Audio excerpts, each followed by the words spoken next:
It's Way Up with Angela Yee. And y'all know, to this day, I be looking at Media Takeout every single day, all right? And I've said it on the show several times. And we have the founder of Media Takeout, Fred Mwangaguhunga, right? That's it. Okay. Mwangaguhunga. Got it. All right, Fred M. From That's here it. on out, Fred M. is here with me today. We met each other so long ago when Media Takeout was in its infancy stages. Yeah, I know. I was just thinking about it. I mean, it's been like I started it 17 years ago, but you've been in the radio now for 20 years. It'll be 20 years this year. 20 years. You started in 2006. I started in 2004. Yeah. Yeah. So it's just like it's great to see just kind of like people that someone like you that had so much talent. We were all so young in this industry, and now kind of 20 years later, after all this time and all this effort, we're still kind of here kicking and really hitting our stride, And Media Takeout still does incredibly well. I'm like, people don't understand because it has a bad rap for some reason. When I'm up here and I'm like, and they'll be like, who's still on Media Takeout? I'm like, a lot of people every single day. So talk about your longevity in the game, and for people who might think like, oh, it's not doing what it used to do, but it's been consistent. Yeah, I mean, we have about 30 million people a month. And, Sheesh. when you think about it over the course of a year, just about every single black person in America is on Media Takeout, right? So it's, we've been around, and how we've been able to do this has just been like consistent in what we do. We're breaking news stories. We're dipping in and telling you the tea, the stuff that a lot of people aren't going to say, and doing it kind of in a fair way. We're not, fans of one artist over another. At all. So we'll just kind of like... Anyone can get it. Yeah. We just kind of put it out there, but do it in a fun, lighthearted way, right? Like we're not trying to make anybody get in any kind of serious trouble. But we're going to tell you the tea and just kind of, these are people that we know, we love, and we want to know their business. It's interesting that you say that, because the reason why I tell people also for Media Takeout, I go there because a lot of times Media Takeout will print a story that maybe other people wouldn't and do it early. And then I'll see it on here first. And then I'll see it like maybe other places later. But sometimes people can be like overly cautious about... Yeah, so a lot of times, and what I think a lot of the readers don't realize is that the stories, there's a lot of behind the scenes in the stories that maybe we don't report. And I know you're in the industry, so you know a lot of behind the scenes stories. You know, like the behind the scenes about what people are really like, and the people out there in the world see them as, the artists. And we might know a little bit more about them. Sure do. And so, like, with Media Takeout, we're not afraid to say that, right? Like, we're not afraid to, like, burn a bridge or burn a relationship. We just kind of put it out there. Like I said, we're not trying to make anyone look particularly bad and, make people dislike them, because we actually do love all the people that we're talking about. But at the same time, we want to know. We want to know as much as we possibly can, all the nooks and crannies and the dirt in these people's lives. And I think people need to also understand your background, because you went to law school and business school. Yeah. Right? Got your MBA. Yeah. And you were practicing law as well. Yeah. And so when you started this, it's not like it was somebody just in their mom's basement, like, I want to start a site. You had a lot of experience before that. And you've also had experience with things not working, and even at a young age, raising money, which is something that everybody's having conversations about today. But that's something you did before you even started Media Takeout. Yeah, I mean, I was just a straight business guy. I was corporate. I was one of those guys that you see in the sweater vests. And I was doing that for a bunch of years, and I never really felt that was my calling. I always wanted to do something a little bit more fun. But in a sense, I really am a business guy. I'm a corporate guy. Yeah, you right? have to be. I think that helps. Yeah, I mean, so I didn't go into this trying to become like, a lot of times people have like an ulterior motive. Like they might say, well, I'm starting a blog, but then I'm really trying to be a talk show host, or I'm starting a blog, I really want to be a film producer. I was really just starting a blog to start a really successful business. And that's the way that I look at it right now. I'm not looking to transition to anything else other than business. And that I think that's part of the secret sauce that I had. And you also don't put yourself out there like that, to your point, right? Because it's not like we're like Fred says, or we don't even see you like too much doing interviews. And I don't see you hanging out at parties. I don't see you doing those things, unless I'm wrong. I don't know, but yeah, I'm not, because it's not really my thing, right? Like I'm not really trying to make friends with people. Yeah, because that makes it harder to do your job. It does, and I had like a couple of friends in the industry, and it never worked because it's like then they're going to tell you, oh no, don't say this, or even when you do say something positive, oh you didn't say it positive enough. or if the comments are bad, oh, you said it in a certain way to make the comments. So it just never really worked. And so what ended up happening is the person that was my friend, I would be like, we're just not going to cover this person in any way, good or bad. We're just not going to cover the person. And that's just not, at the end of the day, the Media Takeout is not about me. It's not about, a lot of times people are starting businesses and they're like, oh, what I need to do and, what it feels good for me. Media Takeout is not about me at all. Right. It really is about the reader. Whatever it is that the reader wants, I am kind of a servant to the reader, right? Like the Media Takeout is not my servant. I am its servant. And so I have to recognize that that's the way it is, right? Like, so when the way that I live my life, I have to live my life. Maybe I might want to go to a party, but I know that I'm going to meet people. I'm going to be friendly with them. And then, this is Fred. Oh, what do you do, Fred? Yeah. I want Media Takeout. And it's like, oh, damn. You never know how people feel. Because also, let's be clear, people have to understand with these websites, it's not like Fred is at home writing all the stories. And like, that's not what happens. You have a staff, right, that does that. So sometimes people would be mad at you. But you're like, I didn't even know that story was up there. Yeah, I mean, the good thing is people, especially when you've been around a long time, your relationships go up and down and up and down. So people will be mad at you one day and then they're happy with you the next day, right? They have an album coming out, so then they're friends with you, right? So it all kind of goes up and down. And so, a lot of times people are like that. People are like, oh, celebrities must not like you. And I'm like, no, they actually like me a lot, right? And almost too much. You go to these parties and they're like, oh, hey, you want me to take out? Hey, I got this new project. I got this new this, and I got this new that. So it's not so much that I'm going there because I'm hiding. I just don't want to kind of get that attention because then it just adds to the thing and it makes me not able to do my job, whether or not it's fun. Because it's great to know celebrities, great to go sitting in the VIP. I see you there every now and then. But at the same time, it just interrupts me from being able to do my job. And so, like I said, what comes first is the reader. It's the Media Takeout reader. And so if that means me not going to parties, that's what it means. Do you think that since you say it's really a service to the reader, people like messy, no matter what anybody says, like even for me, like when I post on Instagram, I post Tell Us a Secret. People will go crazy over those stories, but they don't care about like the other stories. It'll be about like a Wealth Wednesday, things like that are really positive. But then they'll also be like, you only post things like this. And I'm like, no, we post a lot. That's just what you're paying attention to. And so readers, as much as we want people to be like, let's do all great positive things, a lot of times that's not what's going to get the meter going. Yeah, I mean, think about it, right? Like it's one thing. So a lot of times people will say, oh, it's for, especially for Black people or Black and Latinos, they'll be like, oh, we are particularly interested in like the messy stuff. But no, it's just a human thing. White people are interested in messy stuff. Men are interested in messy stuff. Women are interested in messy stuff. Right? Like, it's just it's the most interesting thing that's out there. It's like if you were to make a bunch of movies, right? Like the superhero movies get the most people watching them, right? Like they're not necessarily the best actors in it. They're not necessarily the best plots, right? But they just have all of the flash and all the pizzazz. And that's what kind of like a lot of the gossip stuff is. So we're producing a bunch of content. We're producing good content. We're, positive content, uplifting content, and messy content. And it just so happens that the reader chooses the messy content. Don't blame me for you choosing the messy content. It's y'all doing it. I saw the headline today was, because like I said, I look every day. Kamala Harris, they have these T-shirts calling her a hoe. Yeah, that is out of control. I mean, this is the vice president of the United States. She has a long career in politics. I don't know what they're talking about, stuff that she did 20 years ago with whatever. Right. That has nothing to do with what she's been doing in the last 20 years. And look, none of y'all want to go back 20 years and talk about like what you were doing. And let's talk about the fact that Donald Trump. Right. Okay. Right. And the fact that you could wear a shirt supporting Donald Trump and calling Kamala Harris a hoe, knowing the things that Donald Trump has been found guilty of, is crazy to me. Yeah, I think. And to see women wearing that was really like, wow, y'all are, to see white women wearing those shirts, and I don't know who else, but I did see that particular picture on the site, and I was like, where is this world going right now? I know. I mean, we're living in kind of like this two different worlds where people just feel so comfortable saying disrespectful things, especially to Black people and especially to Black women, right? Like you saw them saying a lot of stuff about, Joe Biden, but this is now like going it's to next her level. Core.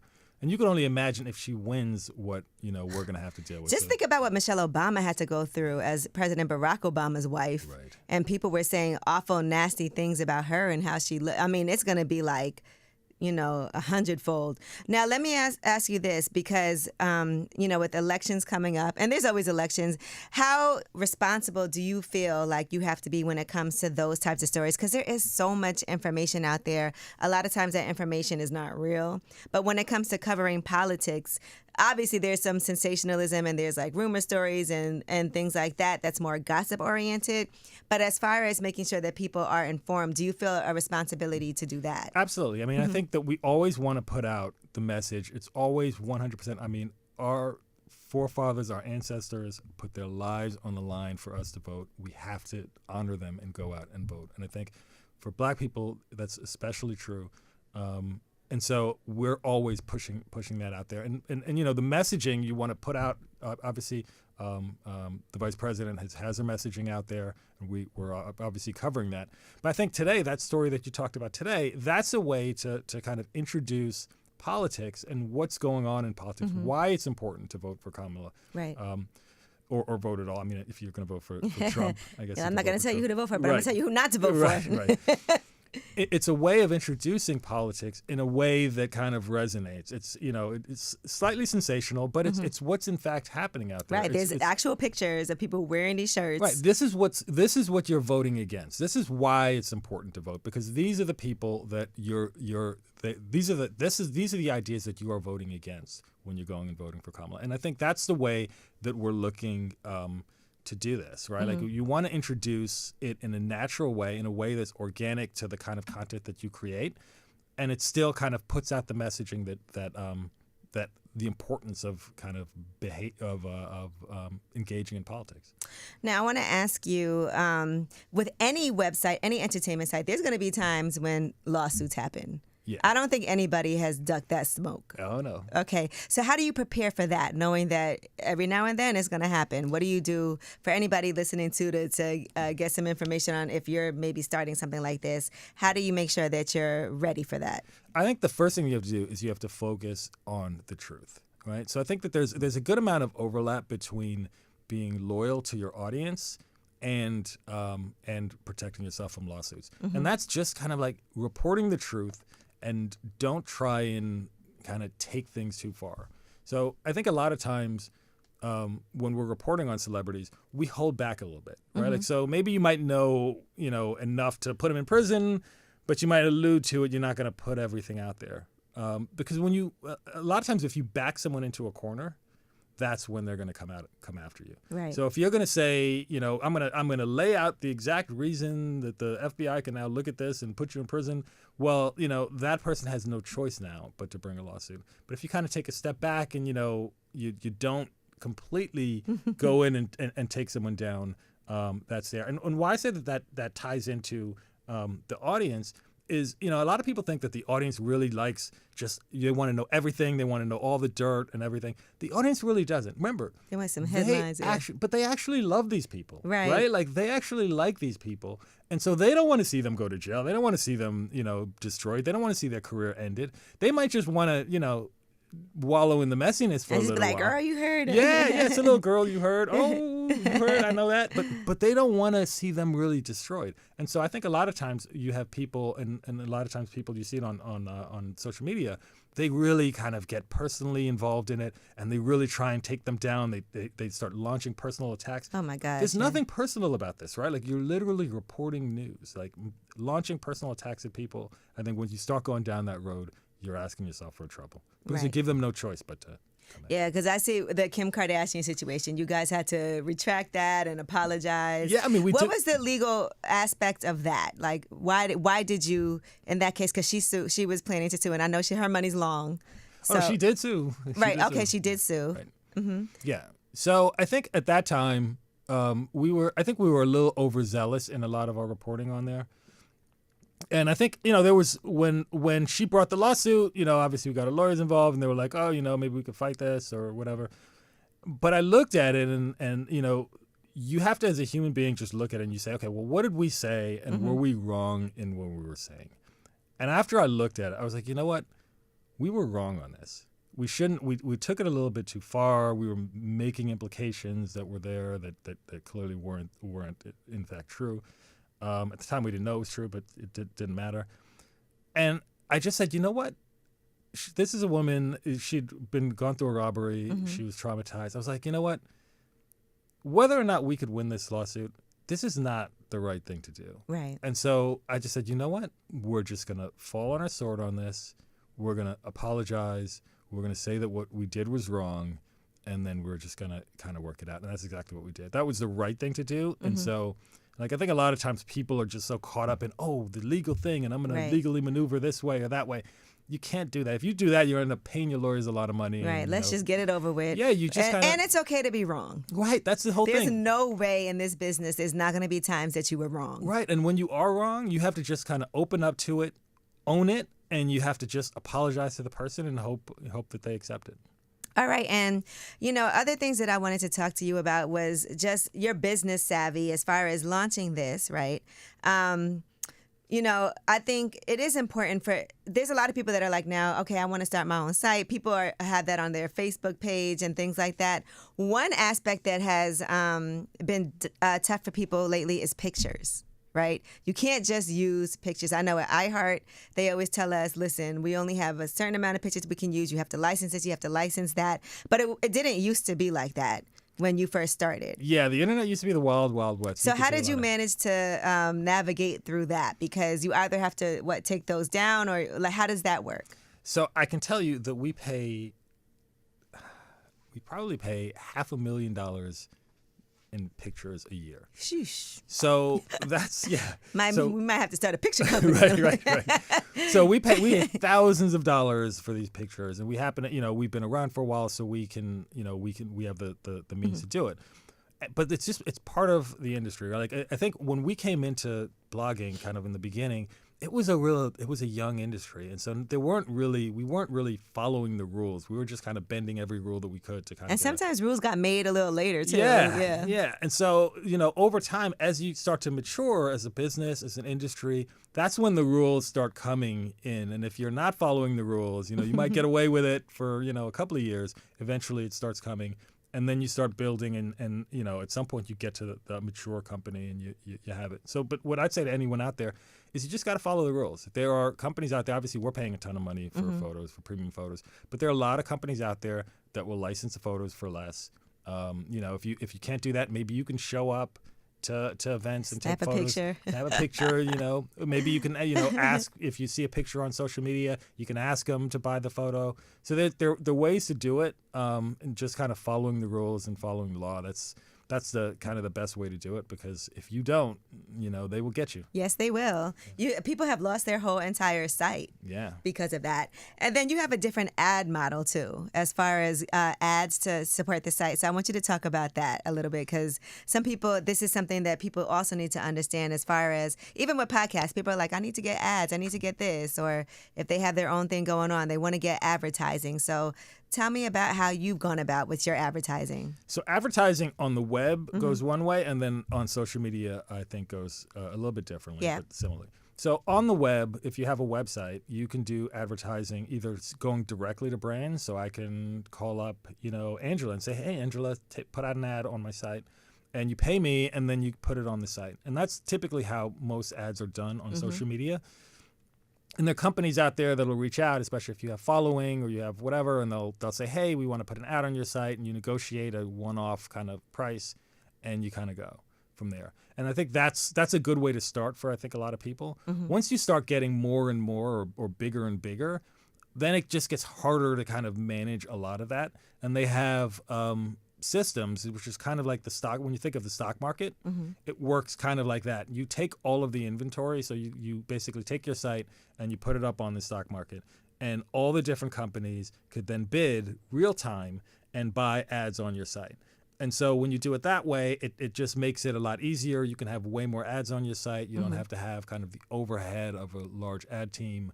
But I think most people want to do both of those. You want to have kind of... you can do both. Yeah, you want to do both, because the ads, when you're selling directly to people, you make a lot more money on the ad sales, but then you can't sell all of your inventory. So maybe you can sell for one day, but then the next day you don't have any ads on your site, and you're like, okay, well, I'd like to have an ad on that site. And for those days that you can't sell directly, that's when you go to the other model of people just putting your inventory out there and allowing, buyers to buy kind of on the spot. Do people ever try to maybe pay you to post a story? They have. A lot of times people say, "Oh, I'll pay you to post a story," right? And what I always do, and they are always shocked, is I'm like, "Listen, you tell me a story that's real, I'll do you a favor. I'll post it for free. Mm-hmm. You don't have to pay me a penny, and I'll post a story. It just has to be true."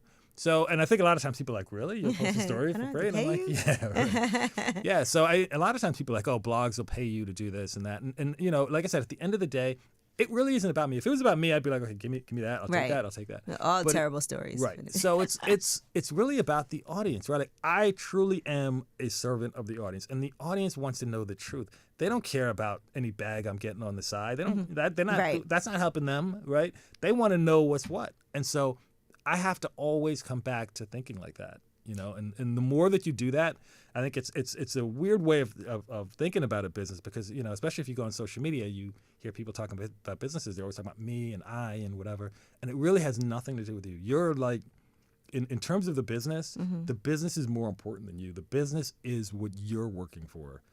I'm not an entrepreneur free on my own. I have a job. I work for this business.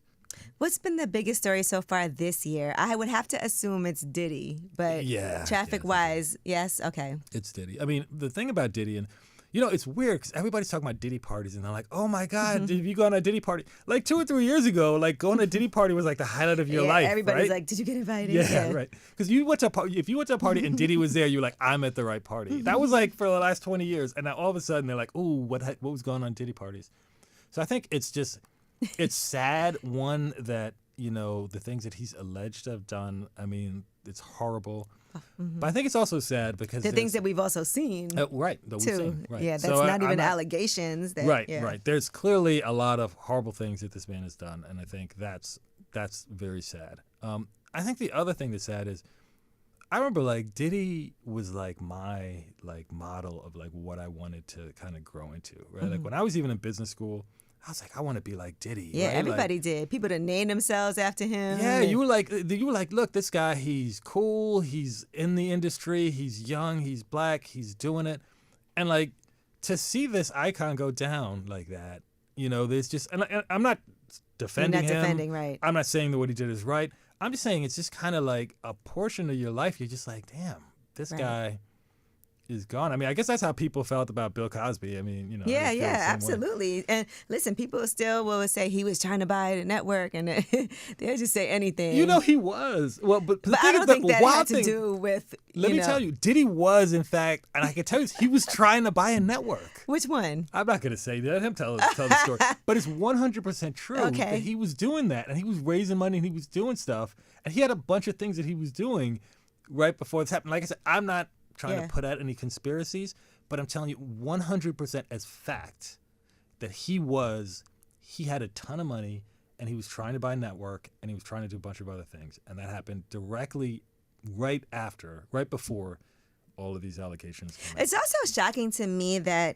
something like that could happen at a hotel, and there's video footage of it, and clearly people have seen it, and it's been buried for so long. Yeah, that's not shocking at all. I mean, there is so much stuff that's out there that like just doesn't get released, especially when you're a celebrity. Right, and you can pay. Yeah, and you can pay, or you can just say, "Hey, look, it's a really bad look for me. I'm really sorry. I'm going to go to counseling, and sometimes you feel bad. You're thinking like, do I really want to destroy this person? Have you ever felt bad if you've gotten something we have gotten some crazy stuff right. that could really destroy people, right? And a lot of times we're just like, you know what? I don't know if I want to kind of do this to this person. This is a person that's really loved. Nothing like this, right? Like anything like this. Yeah, I was going to say if they really should be accountable for certain things because, but nothing like that. Okay. Yeah, like there was like some criminal stuff there was a lot of stuff like that we get. And a lot of times the one thing that we don't want to do is we don't want to like put out anything that's going to put someone in prison, right? Like let the police handle that. Like if you're going to leak it out to us, leak it out to somebody else. There's plenty of people that. And then we'll report on it after that. Right. But I don't want to do that. I don't want to get involved in like putting someone in prison. There are too many black people in prison right now. If you're going to do it and the police are going to do it, that's fine. I don't want to have any part of that.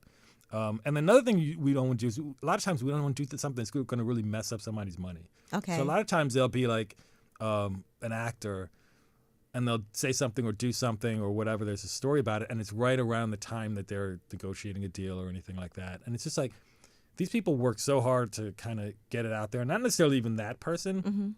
But you don't want to mess it up for another black actor that's coming behind them, or a sports star. There was one time, I don't want to say the name, but a really, really big sports star. There was a gigantic scandal happened, and we didn't report on that.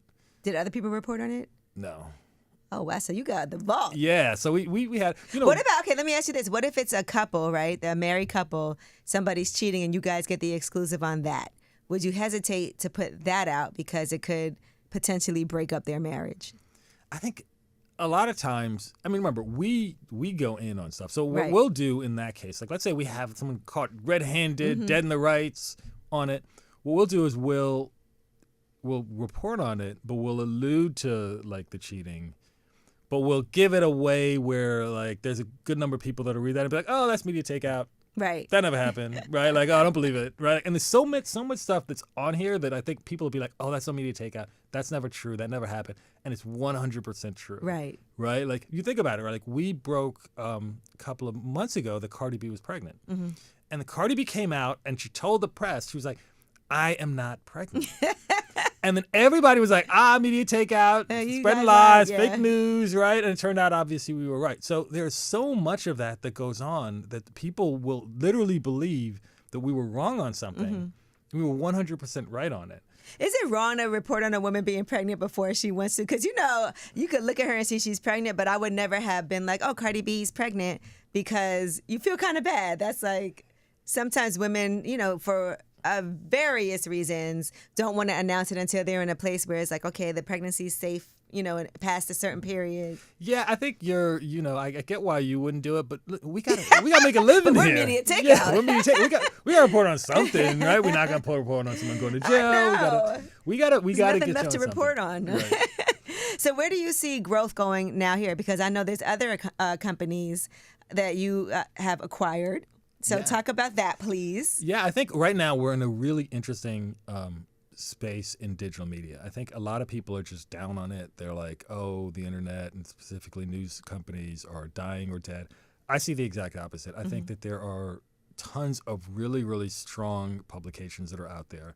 And we're in full-on acquisition mode. We're out there we acquired Cheat Sheet. Yes, Cheat I Sheet. I didn't realize that because I get Cheat Sheet, and so that it's very helpful. Yeah. I mean, we did. It's like the cliff notes on what's happening. Right. It's definitely a little bit. It's a different site in that it's not African American focused, but there's a ton of celebrity news on there too. And we're doing a bunch of other sites right now. We're in negotiations on 2 or 3 others. I think before the end of the year, you're going to see a bunch, and next year you're going to see more.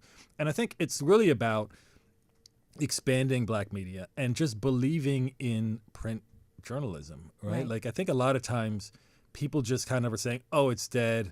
People aren't reading news articles.